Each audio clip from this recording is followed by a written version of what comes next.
परम पूजनीय गुरुजी राष्ट्र की स्थिति से चिंतित नहीं थे, ऐसा नहीं, लेकिन चिंता में से वो एक चिढ़ पैदा करना चाहते थे। यदि आज देश की स्थिति अच्छी नहीं है तो हम इसे अच्छा बनाएं। अगर आज हम दुर्बल हैं, अगर आज हम अभाव से ग्रस्त हैं,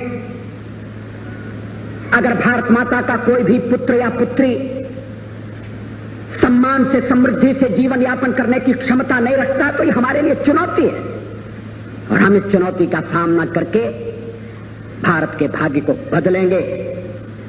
उनकी चिंता में से ये संकल्प पैदा होता। बार बार मेरी आंखों के आगे वो आखिरी दिन का चित्र उपस्थित हो जाता है। शायद इस भारी भीड़ में मैं ऐसा अभागा व्यक्ति हूं जो प्रातःकाल 5 जून का प्रातःकाल उनसे मिला था। हम लोग रात्रि भर आदिलाबाद से कार से यात्रा करके हेडगेवार भवन पहुंचे थे। इच्छा थी परम पूजनीय जी के दर्शन कर लें। वो संध्या वंदन करके बैठे थे। संध्या का क्रम कभी नहीं रुका। संघ की प्रार्थना प्रतिदिन करने का नियम कभी नहीं टूटा। और संध्या के बाद मिलने वाले लोग, हम लोग पहुंचे तो वही भुवन मोहिनी मुस्कान,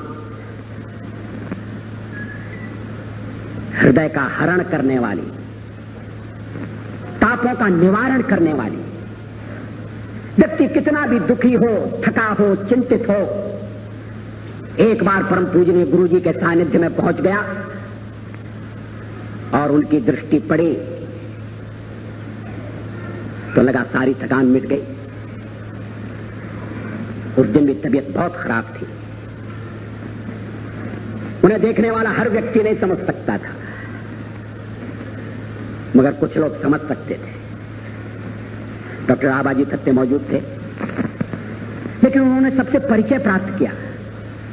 आदिलाबाद से आए हैं, ये कौन है? अच्छा, वहां मुलाकात हुई थी, मैं तुम्हारे घर पर ठहरा था। इकबाल स्वयं सेवक का नाम क्या है? हम लोग जनसंघ के कार्यकर्ता थे। कैसा कार्यक्रम हुआ? फिर जब एक डॉक्टर का परिचय कराया गया तो उन्होंने कहा, आप कौन से डॉक्टर हैं? मैं एक ऐसे डॉक्टर को जानता हूं जो किसी मरीज को देखने के लिए गए और डॉक्टर ने मरीज से पूछा, बताओ तुम्हें क्या तकलीफ है? तो मरीज बिगड़ गया।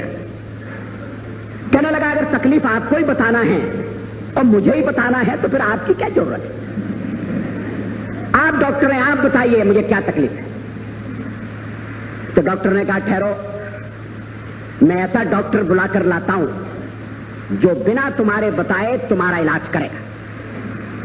और वो डॉक्टर बाहर निकलकर एक वेटरनरी सर्जन को बुलाकर ले आए, एक जानवरों के डॉक्टर को बुलाकर ले आए। कहने लगे कि ये तुम्हारा इलाज कर सकते हैं, इनके मरीज को कुछ बताने की जरूरत नहीं पड़ती, ये स्वयं सब कुछ समझ लेते। तो फिर उन्होंने जो हमारे साथ डॉक्टर थे उनसे पूछा, आप कौन से डॉक्टर हैं? ये विनोद था, वो जानते थे वो डॉक्टर कौन है। मगर मृत्यु दरवाजे पर खड़ी थी, शरीर साथ छोड़ रहा था, संसार के बंधन एक एक करके टूट रहे थे। परम पूजनीय गुरु जी जानते थे अंतिम बुलावा आ गया है। प्रातःकाली उन्होंने कहा था, घंटी बज रही है। For whom the bell toll, ये घंटी किसके लिए बजती है? लेकिन स्वयं सेवक आ गए तो मरण को भी मानो एक तरफ रख दिया, पीड़ा को पी गए, शरीर की व्यथा को भूल गए और स्वयं सेवकों के साथ हंसी, विनोद, परिचय। चाय लाओ। चाय भी उनके लिए एक लोक संग्रह का साधन थी।